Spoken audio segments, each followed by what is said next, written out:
Alrighty, here's my 70s techno music, and I love that type of stuff, music. Lou, thank you for joining once again. Sure. This is Dima and Lou Viveros. Lou, you've been in the M&A world for the last 40 years, something like that. Is that right? Well, focused in this particular category for probably since '99, so 25 going on 26 years. 26 years. Alrighty. But 40 years of doing deals. So, 40 years. Really focused on helping other people do it. I went through it myself multiple times on my own businesses. So, I have been helping others for a while now. Awesome. Yeah. So we had a really nice talk last time.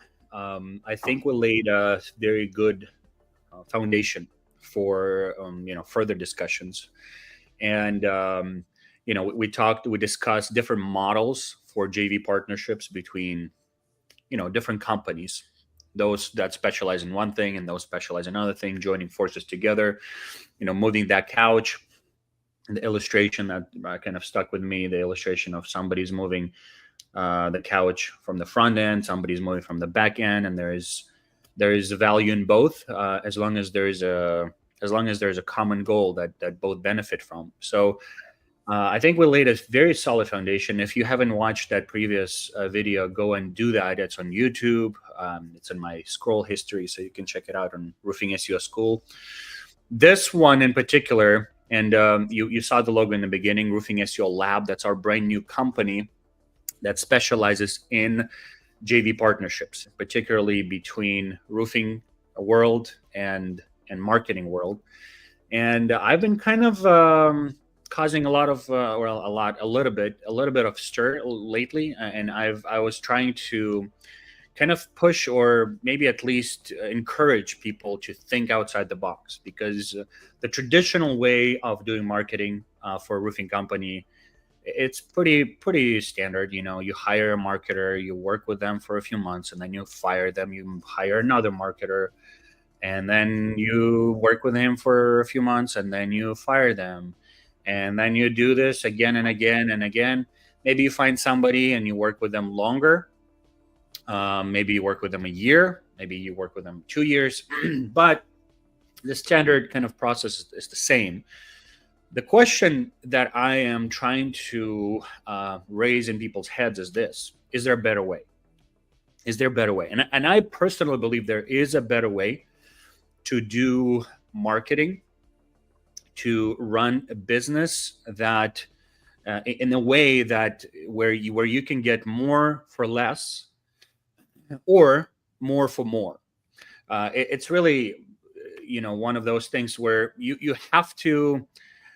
I look at it as a maturity question, because we all come to a certain point of our where we try to think, well, is there anything better than this model? Is there something more that I haven't seen yet, and maybe I should look into it. And I want to share my recent post.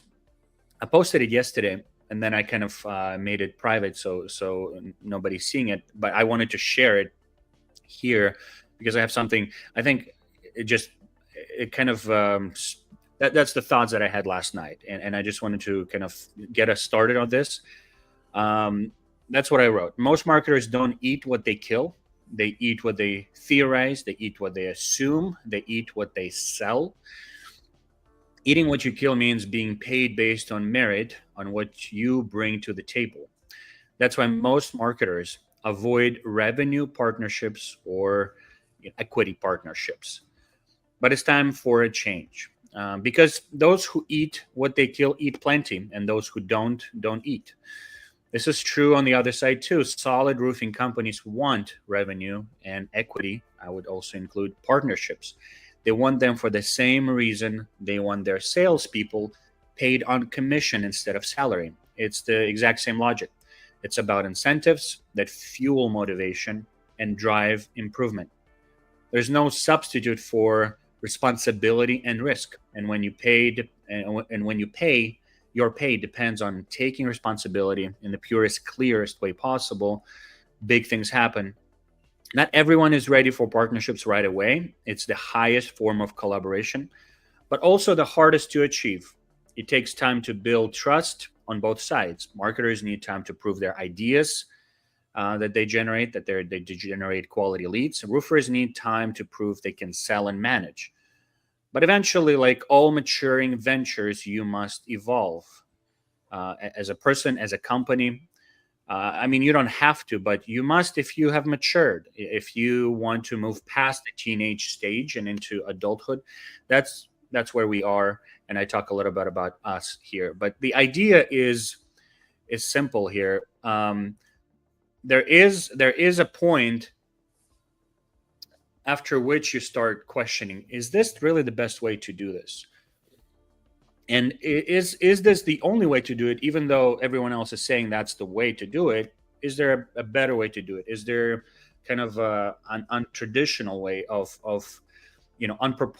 more unproportionate way to generate ROI? Because that's kind of what the business is all about, right? So I was at this event last week, and one of the speakers, that's exactly what he said. He said this: business is about taking risks to get a disproportional ROI. That kind of stood out to me. Taking risks to get the disproportional ROI, meaning in default that you do things that others don't. And I think partnership, JV type of revenue equity type of partnership is one of those risks. It is a risk, but the potential reward there could be tremendous. And I want us to get back to discussing these questions because, I've posted a couple of things on Facebook. People have asked questions, some pushed back, which I love when people kind of push back and like, well, what about this? But what about this? And what about that? Frankly, in roofing world, there's not a lot of examples of revenue partnerships or equity partnerships with other marketing companies. It's not very common. And I think part of it has to do with culture. Part of it has to do, again, with that maturity aspect. And not a lot of companies able to mature to the point where they can do something like that. It's a fast kind of world in the roofing world. You can have a company today and gone, in 3 years, and you just don't have enough time to get to the point where you find someone that you can trust. You find someone and you become someone trustworthy, and you're willing to step outside of comfort and trust, right? And take a risk.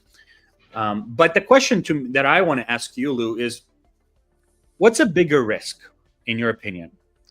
Is it really a bigger risk to try to do JV partnership? Or is it a bigger risk not to do something like that, or even not to try to just explore that option and see how done in a different scale, different approach that potentially can change your business? What do you think? Well, I went through all the questions that were on that Facebook post, and as you said, some some good questions, some good pushback, and some very forceful pushback, which is important to acknowledge.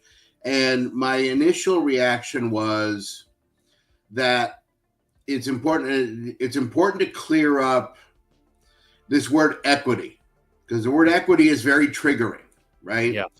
Every business owner, you're a business owner, I'm a business owner, every business owner treasures their ownership. Yeah. That's like the crown jewels, right? Right. And so before even thinking about the proposal, the proposition, the outside the box, the different way to do things, people hear equity and the walls go up. Mm-hmm. Okay? It's like the car alarm. Someone touches your windshield and the car alarm goes off, right? Right. So the word equity, in my mind, is the one that is really a flashpoint for everything that you're talking about doing. In our last video, I tried to steer the whole thing very clearly toward this idea of joint ventures and strategic partnerships. And, there's really other words for what we are talking about. Revenue share, participation. There's a lot of different words that are not equity that better reflect, I think, what you're talking about. So that's number one, is I think getting the word equity off the table, it turns off the car alarm is my first suggestion. The question you asked about risk, most businesses go out of business in a year. That's just a statistical fact, right? Very few businesses make it to 2 years. It's a rare tip of the iceberg list of businesses that make it to 5 years. So anyone who's been around in business for 5 years, 10 years, family-owned businesses that are generational, that say, in business since 1969, father and son business, those businesses are very, very rare, okay? So the risk in being a business owner is just built into being a business owner. You are holding a lottery ticket, and the odds are long that you're going to make it long-term and it's going to be a success, right? So the question is, how can you make your odds better? If you surround yourself with good people, good vendors, good workers, good employees, good partners, you have a much better chance of making it out of the hole, right? There's always talk about, the Holy Trinity. You need a good bookkeeper, you need a good lawyer, and you need a coach. Because there's people who have done this before you who can help you work your way through whatever issues there are. So if you don't have those three, you are missing the core foundation of being able to make it through. Beyond that, what you need is good partners. And again, this word partner is triggering. People are like, oh, well, no, I own my own business. I don't need a partner. Well, but you've got partners. Even if they don't actually own shares of your business, they are your partners. What is a partner? Partner is someone who shares your interest in selling more, who shares your interest in you being profitable, and who shares an interest in you succeeding and not going out of business, right? That's your partner. And so in your partner class are all of your employees, all of those commissioned salespeople you talked about, the lady in the back room that processes your invoices, all of these people are your partners because they all have a vested interest in your success, right? So if we get over this idea that equity, partner, I don't need any of that, you already have all of that, right? And so once we get past that first hurdle, it's bringing in good partners, good people who can help you succeed. The question you asked about the risk of doing this model or that model, a lot of it depends on, do you already have good partners filling those roles in your structure? If you have a great SEO agency you've been working with forever, that's delivering results, that has a fixed fee and hasn't raised your rates, you don't need this program.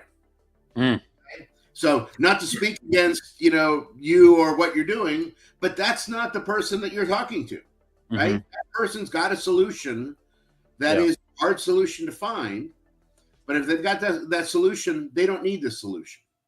So really it's the kind of people you're talking to that are at risk are, here's some warning signs. You're jumping around from SEO agency to SEO agency.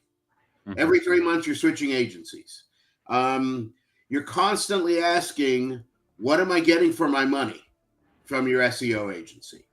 You are hiring and firing marketing managers, 3 times a year, right? So these are some of the warning signs that tell you, hey, there's a gap in my structure that needs some support.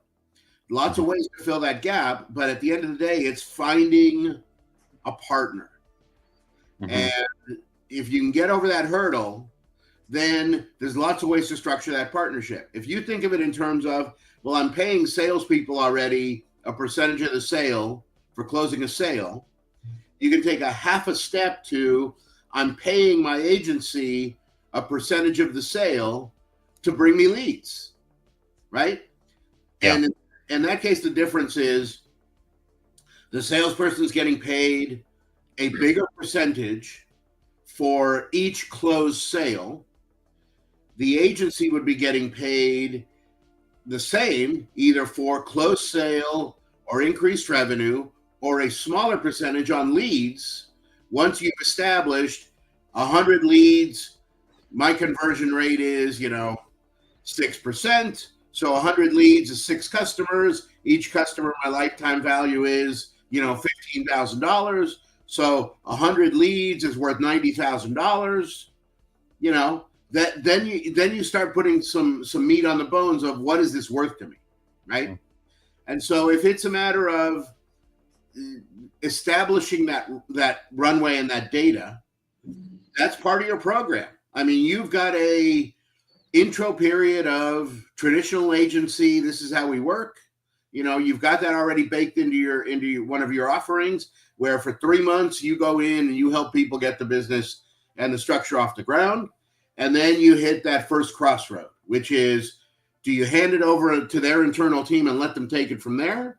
Or do they want to get further into partnership with you now that you've proven what you can do over those 3 months, and go even further under this track of pay for performance? You don't pay your sales guy commission unless he sells.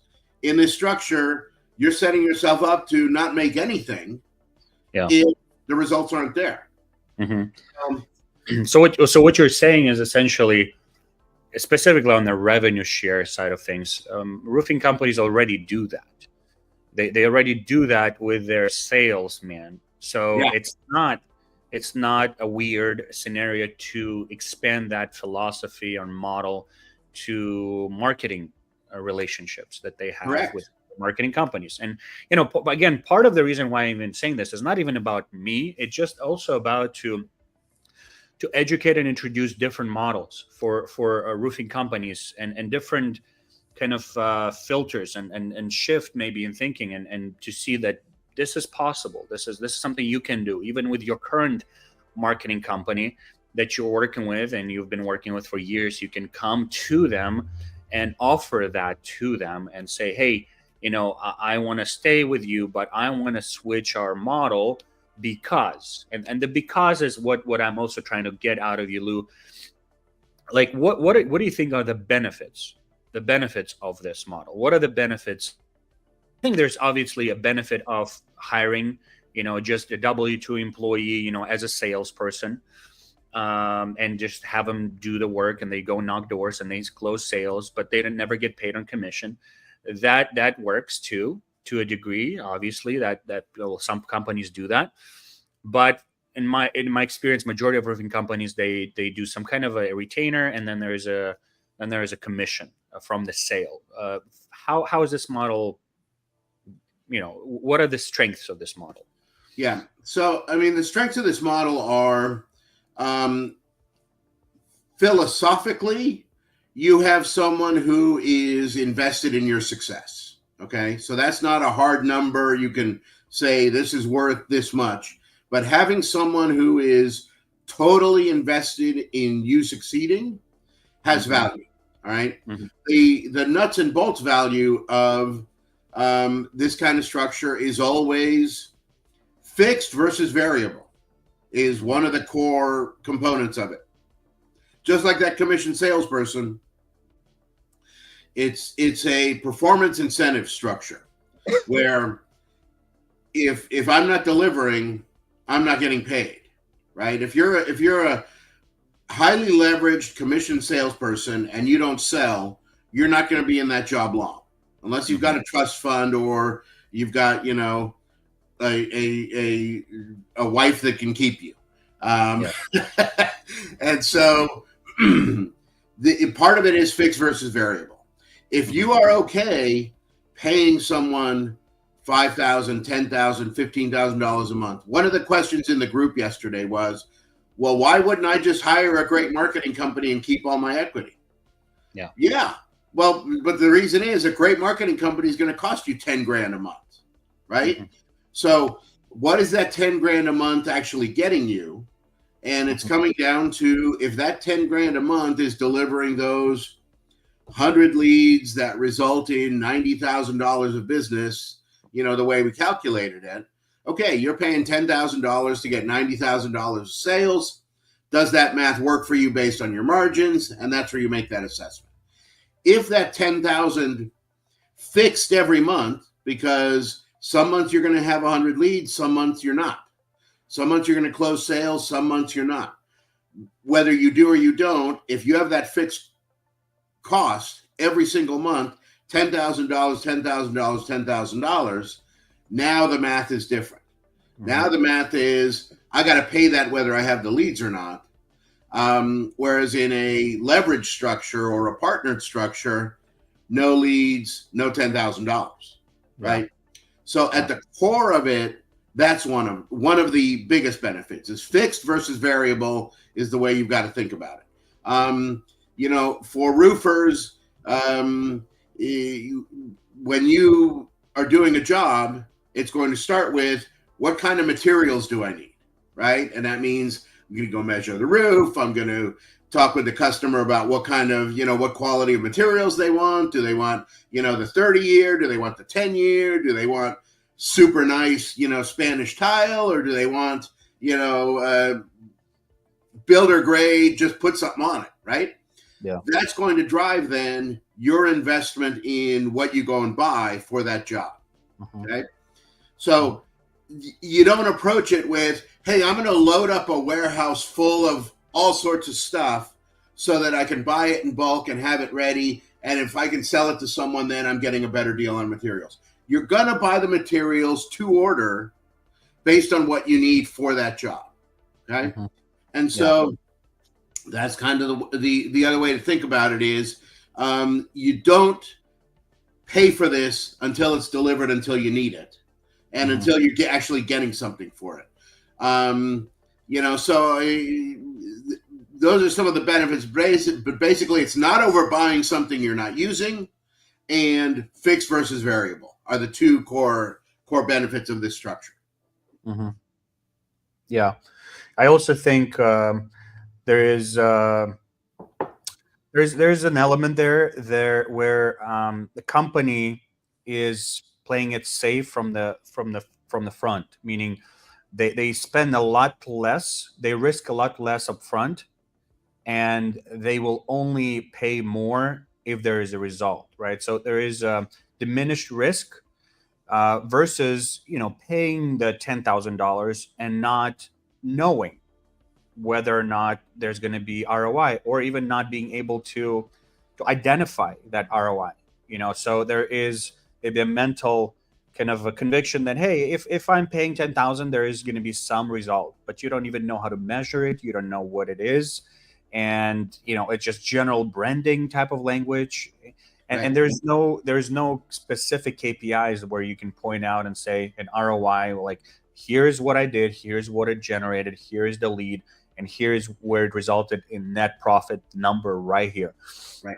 Where this approach allows you to enforce as a marketing company to prove to you, to like literally show you, hey, this is what I brought to the table. It's right here. This is the number. Yeah. You paid for it at a very low cost, because I am planning to be paid on the back end. I want to be paid from the result.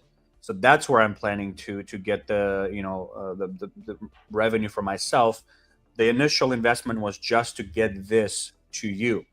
And that alone, I think, is a huge kind of a motivating factor to consider this, because in the world of marketing, there's so much, kind of like what I wrote, there's so much theory, there's so much ideas, there's so much, just cute, wishes, wishful thinking.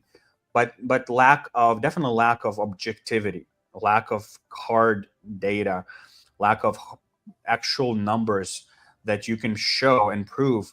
Like even during the conference, I was one of the speakers was showing how Google Ads, how Google is being sued right now because Google Ads have proven to generate very little revenue, in addition to just pure branding that the company already has.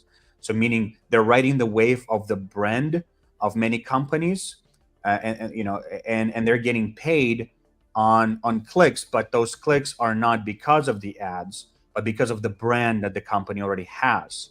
Right. And the company is just wasting a ton of money. And right now it's like literally a lawsuit happening that shows that, listen, this is all of their revenue was there not because it added clicks, but because clicks were there anyway, and they just rode that wave of being the first on the list of the three. If the three results when you're typing in the brand is ad and then organic, and the person clicks ad, that doesn't mean that ad generated revenue, because the next two results are your brand anyway. Right. So it's a one way that where you think you're spending money, you think you're investing, you think you're actually doing marketing, but you're totally wasting money because you would have gotten that click anyway. Yeah. And Google is just getting richer.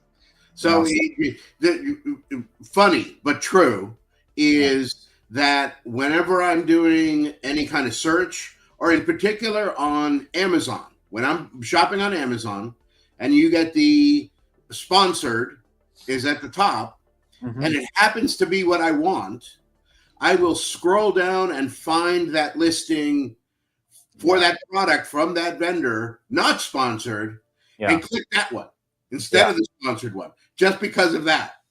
Yeah. And a lot of times, like, I search for a brand, and it's going to be showing for ads for the branded search in the ads.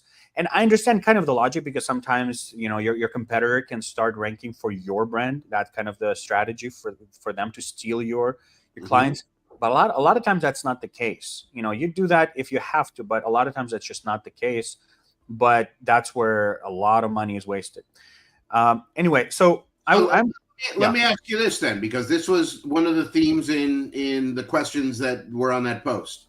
You talked about measuring ROI, and there was more than one question about, well, how do you measure this? Yeah. And SEO is historically this thing that happens inside the black box, and you're getting leads. Who knows whether that was the cause of it or not? But you're getting more leads, and you assume it was, or you're not getting leads, and it didn't work. So, how is your structure built on this program for measuring that success? Well, fundamentally, it comes down to tracking and measuring the leads from the beginning to the end. Meaning, Dima, this is something that's in your head that just instinctively how you're doing it. Go into detail and share how you're doing this. So if we're working with a partner, and we've built them a microsite, let's say we're partnering through additional websites. We call them microsites, service city specific microsites, and each of those microsites will have its own individual tracking phone number, and the form. So whenever the lead is calling or leaving the information in the form, there is immediately a trigger that notifies everyone about that. But also, that phone tracking number is something that we can easily see and listen through. And whenever that lead is connecting with the actual business, there's also going to be a message before it connects. So let's say it's a metal roofing website in Spokane, and it's connecting to trusted roofers in Spokane. It says, hey, this call is from metal roofing microsite. Boom. And now it connects you. So now the person who picked up the phone knows where this lead is coming from, where the source is. And then we also know, because now it's registered through that other phone number, that this is the lead, the call that came from this microsite. Now, if that person moves on, in the sales process, and there is an inspection, there is a roof done, and there's an invoice processed and everything, we will be able to match that phone number that originally came to that roofing company with their CRM. So now we're able to identify inside their CRM by that phone number from the very beginning that it came from microsite. They had a whole journey, right? Sales journey, and then there's a job done, and then there's invoice paid, and it's the same exact person because we have the identifier, unique identifier, in the form of a phone number, or if it's a form submit, then it's more than that. It's a name and then last name and everything. So when we do JV partnerships, we do ask access to the CRM of the roofing company that we're working with. It doesn't need to be the executive level or anything, just for monitoring purposes, just to make sure for tracking purposes, to make it very clean and clear for everyone, so they know what lead came from them and which came from us. And then it becomes very black and white, and it's clear which one's ours and which one is not. Now, when we're working with a roofing company, different JV setup where we're working on their website, the question, it's a little bit tricky, but still, if we are working on particular pages, let's say we're working on an additional city page or additional market, and obviously we need to make sure that before we started working, there is no leads coming from that market necessarily, or even if there is, that's fine too. But we would also integrate a different phone number on that page, on that city page, let's say. So now if the person ends up on their website and on that city page or service page even, and if they do decide to make a call from that page, which we make super easy, it's going to be at the top somewhere, so it's not hidden, then we know that this lead came from this page that we're working on, that's our kind of a partnership page. Now, it becomes a little more tricky if we're going to do the partnership over the whole website that they own, like their own website, especially if it's already generating leads, because Right. then it's hard to pinpoint which leads are natural, which leads are not. And is it SEO? Is it word of mouth? Is it branding? Is it a car, truck wrap that people saw? That's a little bit more challenging one. But I think in those cases, it's we either set up a baseline, we agree on something, like that is the revenue that you've been generating, and everything above would be considered something we've added. Now it's less precise, it's less surgical. So it has to be someone who sees the value in this, where it's like, well, you've been generating 1 million sales every year, and maybe your growth is at 25% every year. So we can work it in and kind of assume that's the baseline every time, million plus 25% every year, and then everything that's above that, we agree that this is what we have brought to the table. 25% is a huge number, by the way, but okay. Yeah. Roofing companies can be growing even faster than that. Well, no, of course. Early in the cycle, triple-digit growth is part of the recipe for avoiding that the fate of a lot of companies that I was talking about earlier. Of course, yeah, and I've noticed, the companies that are new, they're not necessarily eager to do any kind of JV partnership because they don't know their baseline yet. They're just aggressively growing. Right. So that's where it would make a lot more sense to establish a very clear-cut, tracking system from additional sources, microsites, right, or specific pages that don't generate revenue at all. Yeah. But we're just yesterday I talked to someone who's been in business for a while, and he's kind of struggling, and he's kind of plateaued, and there is no movement. Yeah. And if that person is a great roofer, great salesman, he loves the industry, but consistently struggles with marketing and growth, I think that person is a perfect fit for something like that, because we can establish, hey, let's establish together what is your baseline. right? So this is your baseline. This is what you own. This is what you bring to the table. That's your limit. That's your ceiling. Now, if we can do that, then everything above that is us. And if you agree with that, let's do that together. Yeah. So that's kind of how I'm also starting to notice, and there's people like that who are great at what they do. They're hard workers. They're just not great at marketing. They just need help, and they're just spread too thin. And maybe they're owner operator, and they don't have a team yet. And they're just struggling. So yeah, that's I was talking earlier about what are the warning signs for this is a good fit, and that's exactly one of them. Is you've hit your ceiling, right? Year in and year out, the business is good. You're making a little bit of money. You're covering your costs. Everything is moving along, but you're growing little by little by little by little. You've hit your ceiling, right? Yeah. The business, there's typically 5 states of business. You're starting, you're building, you're growing, and in that building and growing is a cycle of peak and plateau. Yeah. Where you constantly go peak, you need to go back to building and build for the next plateau, and then peak. So build and grow, build and grow, build and grow is not you go from one, then you go to the other, and then you're done. You're constantly cycling between build and grow. And the time you've got to take that step back to building is when you plateau. So as long as you are still growing and peaking and have not peaked, you're okay. Once you've plateaued, you need to go back to the prior state, which is building, and figure out what's got to be either rebuilt or added on. Yeah, totally. So Lou, I have these questions here. I'm proposing to do kind of semi-rapid fire answers. Sure. Kind of just go through. I have 10 of them. We'll see how much we're going to go through. Okay. I think about 20 minutes left of this. And let's see if some of them will get us stuck, or maybe we can have a quick answer. I think we've already started answering some of these already. Yeah. But just in the, just so that it's all in one time in a format, so we can also maybe.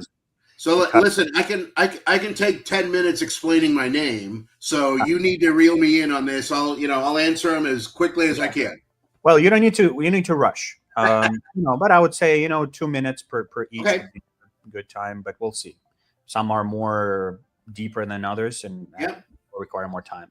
So we started with this one. Why do JV partnerships with a marketing company why do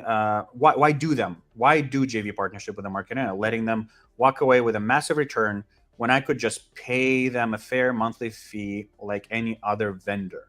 We kind of touched on that already. Yeah, and this is one of the questions I mentioned earlier is the premise here is you have a good vendor that charges a fair monthly fee that's delivering results. Yeah. If you have that, this model's not for you. Yeah. The people who actually have that is a very, very small percentage of the population, right? You're either being overcharged or you're paying for under delivery. So this question is totally legit. If you have someone that charges you a fair fee, is doing a good job, and you don't have to give up any more than that, stick with that plan. If you don't have that, you are in the majority, and you need to look for other solutions. Yeah. And I will add, there's a lot more, and I'll be the first to admit, there's a lot more solid roofing companies that there are solid marketing companies.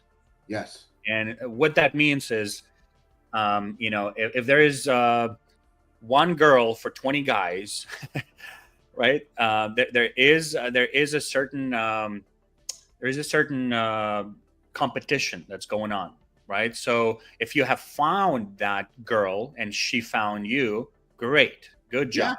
Yeah. But if you haven't, you need to be able to offer something different to that girl, and that would be JV partnership. That would be equity. That would be rev share. And then on this question though, let me also talk about this other part, the parenthetical piece, which is letting them walk away with a massive return. This is what I was talking about earlier about the the emotional triggering part of it, Yeah. right? Because, you know, the letting them walk away is kind of they stole it, right? Yeah. Yeah. And massive return is assuming that you're getting cheated. Yeah. So this has all got to be couched into fair structure where someone putting in is getting a fair return on what they put in, right? Yeah. No one should be putting nothing in and getting something out. That's Right. not a good deal that anyone is ever going to support. Right. So fairness, and the word equity actually is built into that word equity, is fairness, right? Yeah. If you put in X and the entire operation does X plus Y, you get your proportional share of Y. Yeah. Okay? That's the way it should be. So I don't think anyone's in this to, hey, let me, sneak a Trojan horse in there, take over a disproportionate share, do nothing, and then steal it, right? Yeah. So, but this comes back to that using the word equity just kind of gets some people thinking bad things versus you're putting whatever your fair contribution is should be part of your fair reward. Yeah. That's really the reality of it. So yeah, it's a topic in itself. Seems like maybe we might have to come back to it in another time. This whole what's fair is a 2-hour philosophical discussion. Yeah, I think we'll get back to it eventually. But also the question of, like you mentioned, equity. Is this something that we blow out of proportion in our heads and then get emotionally attached, and then we protect something that shouldn't be protected as much? It should be should be so as a business owner, approach. Yeah, no, I mean, I said earlier, as a business owner, we all treasure our ownership. These are the crown jewels that we have. So do not give them away lightly or blithely. Just say, yeah, sure, I'll give you some equity, right? And in most cases, equity, and I don't want to offend anybody, but your equity is worthless unless you eventually have some kind of exit path. Yeah. Right? So if you actually go ahead. It's a very subjective concept unless you're selling. Until you're selling the business and there's an exit path or a transaction, the equity is worthless. Yeah. It's sitting on your balance sheet, contributing nothing to your business. Yeah. So another way to think about it is, you own a house, and there's equity, same word again, equity in your home, right? And it's sitting there until you sell the house. It doesn't pay any of your bills. It doesn't let you buy a car. It doesn't let you do anything until you sell the house, unless you go finance it, right? So you can turn your equity into cash, but that's not free. Now you've got a loan to pay. And so it's the same concept we're talking about here, is you've got value that you're sitting on that is worthless until you sell it. So if you can take that value and mortgage it into something that is going to get you value today that you have to pay off at some point in time, same thing. Yeah. All right. Second question. If you want equity or revenue, shouldn't you first prove your value and maybe even compensate me for years of sweat, blood, and tears I've already put in? Kind of along the same line. It's the same, that the emotional, psychological, vein continues to run through. And I get it, right? This is your treasured possession. You're not just going to blithely give it away to someone. But the question is, if a VC came to you and said, I want to buy 10% of your business, I'm going to put in this much cash, and then I'm not going to do anything, but that cash is going to allow you to get these kinds of results. It's not much different than someone coming in and saying, I can take the overall value of your business and grow it by 10%, and I want a piece of the business for doing that. It's the same exact thing, right? So a VC isn't going to come in and say, oh, I'm paying you, for the 80-hour work weeks you put in during the first 6 months of being in business. They're saying, what's the numbers of the business? What's it worth? I'm paying a percentage of that value. I'm not paying your blood, sweat, and tears. The blood, sweat, and tears are what you poured into building the value. So that's what you've got now. But, the blood, sweat, and tears have to be reflected in the business. There's a lot of people who pour blood, sweat, and tears for years and years into a business and then have to close it and have nothing to show for it, right? Right. So, right. It's actually probably majority, right? I mean, that's probably majority of businesses. They never actually see the equity that they've believed all of these years in, right? They're like, they're holding on to the equity for 20 years, 30 years, and then there's nothing. It's the king is naked at the end of the day, because there's nothing to well, first of all, there's no buyer for what you've built, or there's nothing to sell, because it's all very, it's not something sellable. It's not consistent. It's not something that the buyer is looking to buy, at least. right. So yeah. And I mean, I would agree that you have to prove, right? Shouldn't you first prove your value? How do you start? You don't go from I don't know you to we're married. Yeah. You go from I don't know you to let's go have coffee. Yeah. Let's go have dinner. Let's go on a couple dates. There's a process. Yeah. And that's where the third question is, why jump into long-term commitment like JV partnership, equity, ref share, or whatever, before we've tested how we work together day to day or seen results? That's a fair question. I like that. Yeah. It's what I was just saying. You don't go from I don't know you to we're married. Yeah. Yeah. So any quick pointers on how to date? It's very similar to actually dating. Chemistry has a lot to do with it, right? You either like each other or you don't. You and I have been on calls where we're in the middle of the call and we just kind of sense from each other, something's off with this guy, right? Yeah. And you're like, find a path to how do we get off of this call? Same, you're at dinner and suddenly it's like, man, I'm not really hungry for dessert. Can you bring the check? Okay? Right. Chemistry has got to be the first measure. And that is your human radar. Your human radar is one of the greatest tools you have as a human being, is measuring and weighing other people. Is there chemistry? Is there a fit? If there's no chemistry, no fit, no click, the best business proposal in the world is not going to help, right?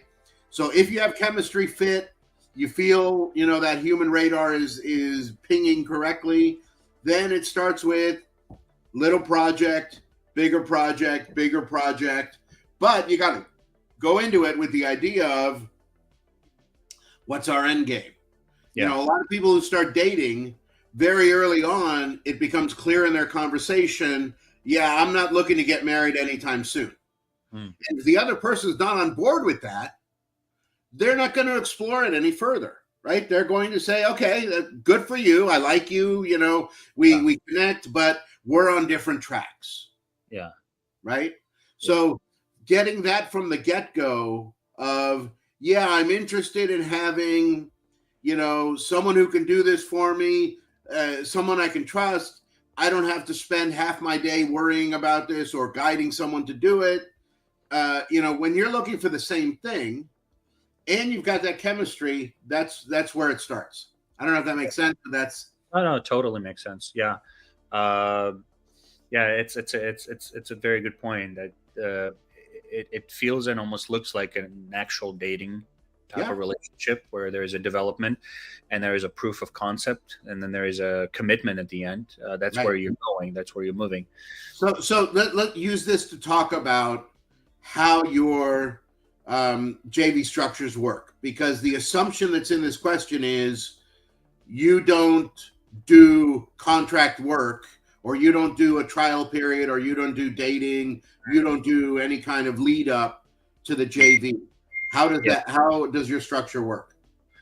Yeah, so we typically start with obviously we have the first point of entry is the Roofing SEO School. So you can join the school and start educating yourself immediately without spending money on us as a service or anything like that. It just gives you a fast way to get acquainted with who we are, what we do, and our philosophy, which is understanding which is education, which is owning your stuff.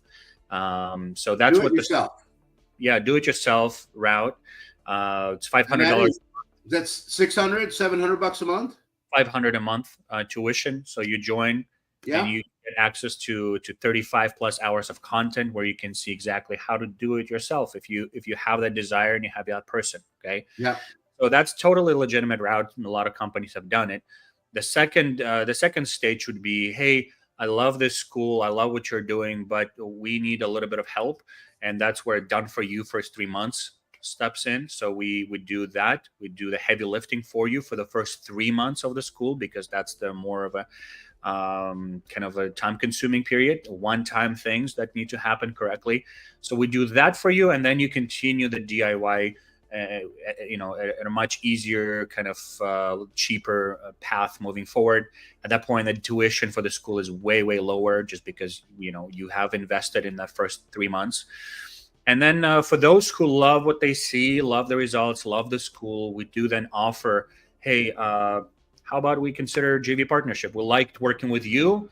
If you liked working with us, if you like what we brought to the table, how about we do some exclusive JV partnership, a joint venture together where we work at cost, essentially. We work for free. We continue what we have started. If you don't want to continue DIY, we will continue that for you at cost for a low price of roughly $500 per market. And then we get paid on the revenue. Obviously, at that point, we have developed that relationship, trust, proof, right? So that dating phase and even courtship, it has already happened for the most part. And you're getting a part of the revenue. Yeah. They're not at month 3 signing over shares in their company. Right. Okay. So that's part of what you got to clear up, because from the questions and what I'm seeing is people are thinking that day one, I've got to give you a part of my company, right. And I don't think that's the case. Yeah, no, it's not the case. And I'm not even looking for a company, and primarily because of what you said. I've noticed that too. There's a lot of emotional attachment to equity, and it's blown out of proportion, in my opinion. It's just too much. It's like, I own, it's like my precious, the golem, like I'm not giving it to anyone. Rev share is a lot easier discussion. And that's where what it really is. Yeah. So, and then you can really structure revenue share deals almost in the same way as equity partnerships. Meaning, if you're gonna, part ways, and then you want to sell the company, you would have to break the contract, but you assume that's going to happen sooner or later. But there is a cost to break that contract. So if that cost is fair, then a lot of times you might get the same, and me as a marketer, I might get the same amount almost as owning equity, right? So it makes a lot of sense, especially when they're selling their company. They're willing to invest into ending this contract, and there is a contract for obvious reasons. It's impossible to not have a contract if you're working at cost. Right. So you want to make sure there is that, and I hope everyone understands that. That's kind of a no. One of the other questions you might get to it was why do I have to buy these assets back? Yeah, I'll get to that. Let's get to, because that one's down the list. Yeah. Okay. If a roofing company, I think I missed this one. Why jump into long-term commitment like JV partnership before we've tested how we work together? We just did, yeah. Yep, I think we've covered that. If a roofing company is already generating 8 figures, why would they give up meaningful equity or revenue to a marketer? Again, I think we've already mentioned some of it. But let me point out, there's a broad range in 8 figures. Being a $10 million business versus being a $50 million business is the answer to the question. How do you get from 10 to 15? How do you get from 20 to 40, right? That's where not all 8-figure businesses are the same. And growing and getting to the next stage is why you need these kinds of partnerships. Yeah. But again, like this one in particular, I know this one was based on the assumption of equity share.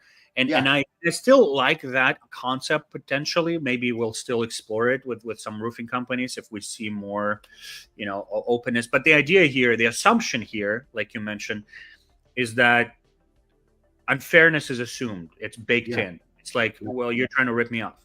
Why Yeah. would I give up? Well, who said that it would be based on the existing, based on existing numbers, right? Who said that you're going to be giving up anything based on what you already have Right. earned? You're not just giving away something. Yeah. Someone's contributing to your growth and getting a fair return for that contribution. Exactly, and that's kind of was my answer, and that was the follow-up question. What specific level of marketing-driven EBITDA increase would justify handing over a share of equity? How much gain makes the trade-off fair? What percentage of equity? Right. What would you say? And it's a percentage of the gain. If you're going from 10 million to 15 million, you've grown 50%. Yeah. Does 10% of 50% make sense? Well, yeah, probably. If you're going to go from 10 to 12 without it, and you can go from 10 to 15 with it, then you've gained, so it's all in the numbers and fairness of those numbers. If the organic track you talked about earlier takes you from 10 to 11, okay? Mm-hmm. But this accelerated track takes you from 10 to 15, the numbers tell you, I'm $4 million ahead of where I would have been without it. Mm-hmm. How do we fairly assess that $4 million contribution and reward it? What do you think? What do you think the fairness would be? For example, like the next question is it realistic to expect a marketing company to drive an extra 2 million EBITDA, which would mean 8 to 10 million in revenue just from marketing alone? I haven't seen it done. Let's assume that's realistic. Let's assume a marketing company has added 2 million EBITDA. Yeah. How much is that if we're going to translate this into equity? What's the math? What do you use? So it's not unusual, especially in a frothy market like home services. So let me take a little detour here and talk about this piece of it. Mm-hmm. Home services, and I think we talked about it in the last video, but it fits really well here. Yeah. Home services is one of the super hot buttons right now for private equity in the US, right? The reason is home services cannot be offshored. There's not going to be small Chinese children, in a factory in China putting roofs on houses. Hopefully Never going to happen, right? The material that's going on those roofs might be, coming from other places, but the actual physical work of putting roofs on houses has to be done locally. Cannot be offshored. Houses will always need roofs. One of the classic stories is about morticians. People are always going to die. People are always going to need funerals, right? Yeah. So these are the kinds of businesses that will always be stable, always be growing. They move around a lot between, company to company. One company closes, another one opens. Two partners split up. One of them starts a new company that does really well. One of them starts a company that fails. So, but that market is still there. Mm-hmm. So in private equity in the US, there are a couple things people look for. Stable growing markets that are going to be here for a long time. And then also fractured markets, which means a lot of small companies that are splitting up a big pie. Because as private equity, you can go in and put together a lot of small companies into one organization and one structure, and then consolidate certain services, bookkeeping, legal, finance, all of these things to reduce the operating burden. You now have a big profitable business that's stable and growing, right? Mm-hmm. So there's a big opportunity right now for home services in the US to private equity selling their business to what's called an aggregator. All right. In that structure, sorry for that detour, but it's important background. In that structure, it's not unusual to have a valuation of 5x to 6x your EBITDA, right? So if someone's driving an extra $2 million of EBITDA, they're actually driving in your equity value of $10 to $12 million, right?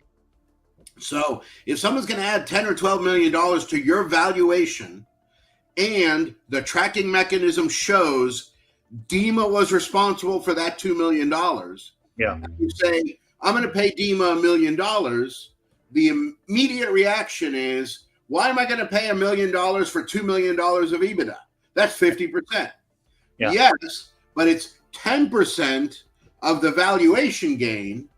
And these aren't real numbers, right? You know, you're not going to go get $1 million from someone. Well, you might. Yeah. In this particular hypothetical, you know, paying $1 million on a $10 million valuation gain is a bargain. Yeah. Right?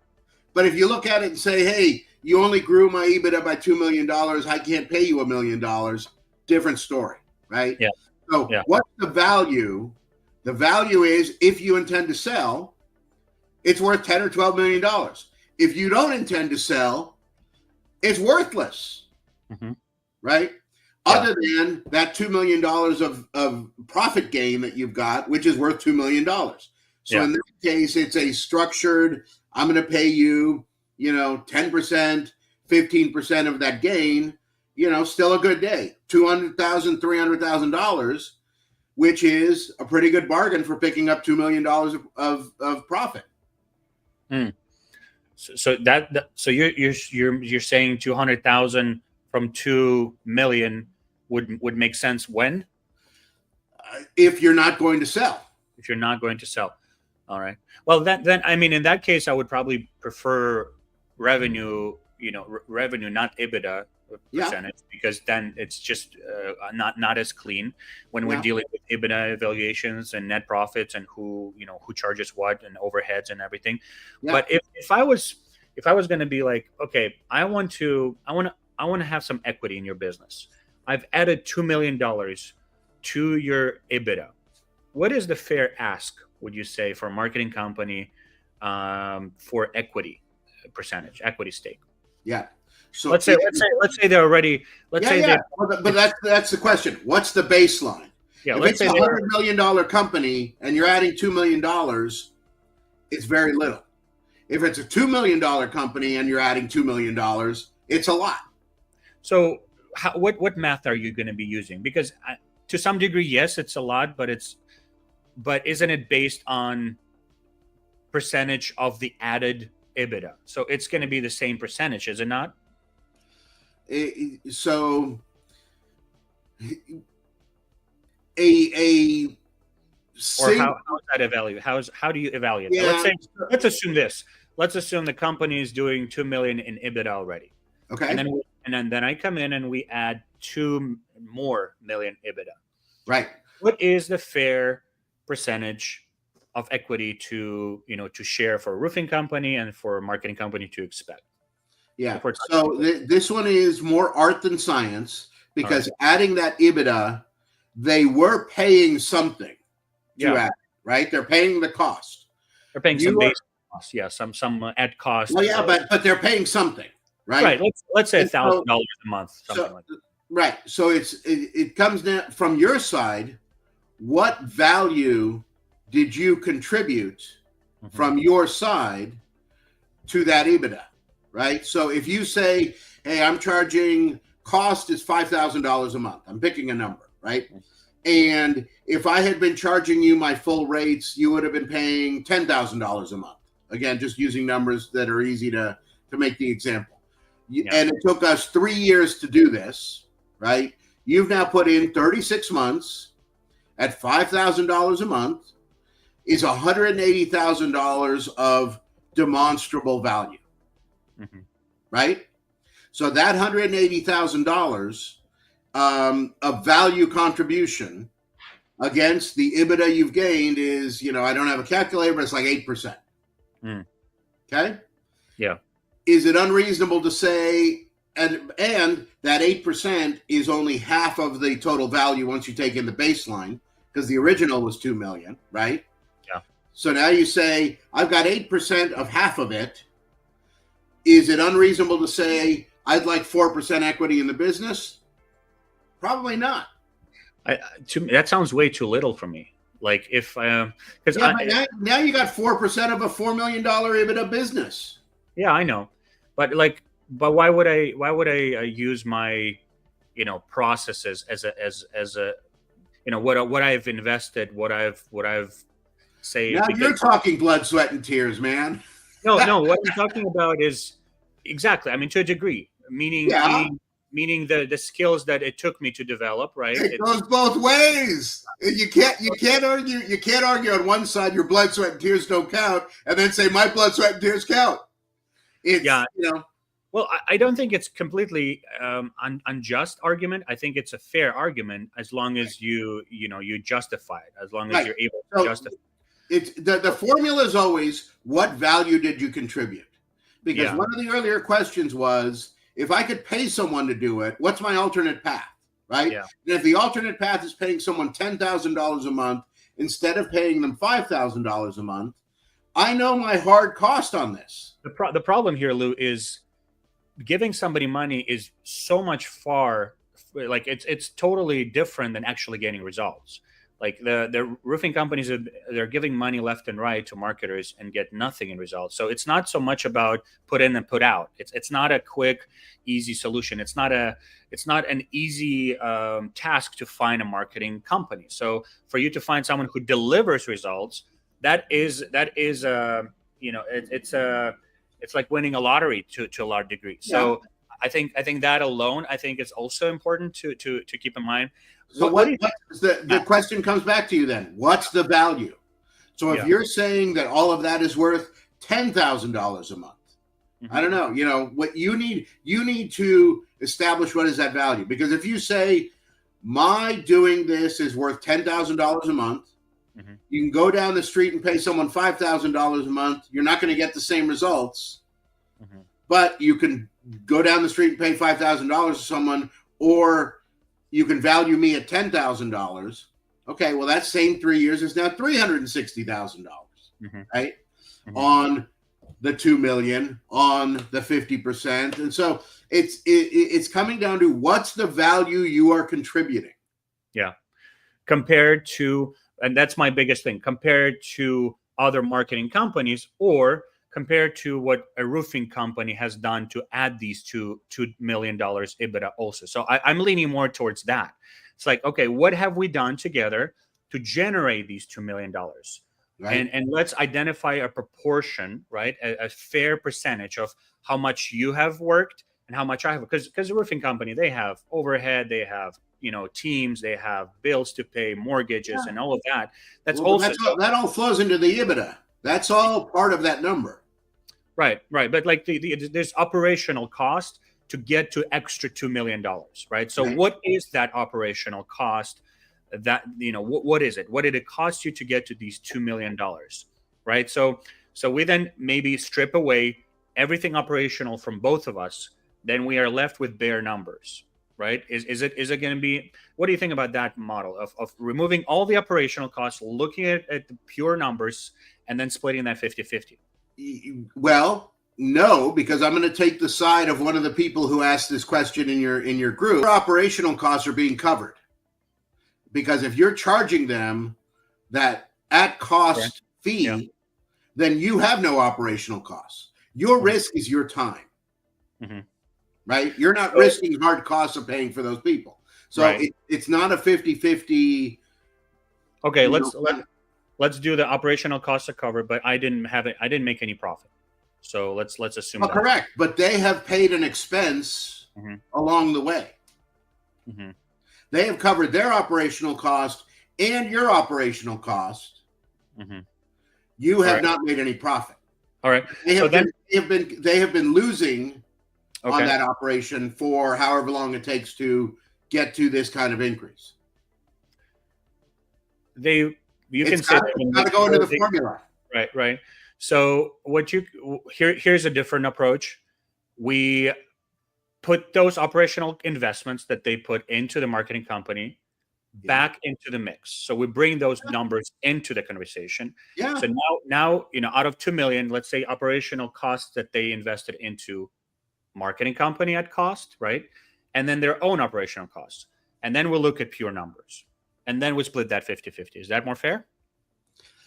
If you think that marketing has the same value as actually doing the physical, putting the roof on the house. Well, that's what I'm saying. We take that out. That's minus out. So we remove all the operational costs that were part of these $2 million. Yeah, I'm not liking disagreeing with you, but the fact is that without you, they have a business. Mm-hmm. Without them, you have no stake in any of it. I would push back and say, without me, they don't have 2 million EBITDA additional. Yeah, possibly, but they still have a business. Right. They have their own. They have what they had before me. So I guess it sounds like it's a fairly subjective kind of conversation. It's almost like whatever you agree on and whatever is fair and whatever is clear to both of you. Because for me, I don't like to work in this relationship and then compare myself with what it would have cost me to be hired and then base it off of that. I want to work based on what I've produced, what I've brought to the table. No, but no one's questioning what you've produced. What we're questioning is what percentage of that production is ascribable to you. Yeah. And the only way to build that formula is value that you have contributed to that increase as a portion of that increase. Mm-hmm. That's the formula, right? Yeah. When a VC comes in and says, I'm putting in $1 million at a value of, $5 million, easy. They're getting 20%. Yeah. Right? Where the art is and where the negotiation is, what's the valuation? Is it 5 million? Is it 4 million? $1 million at 4 million is, 25%. Yeah. Whereas $1 million on 10 million is only 10%.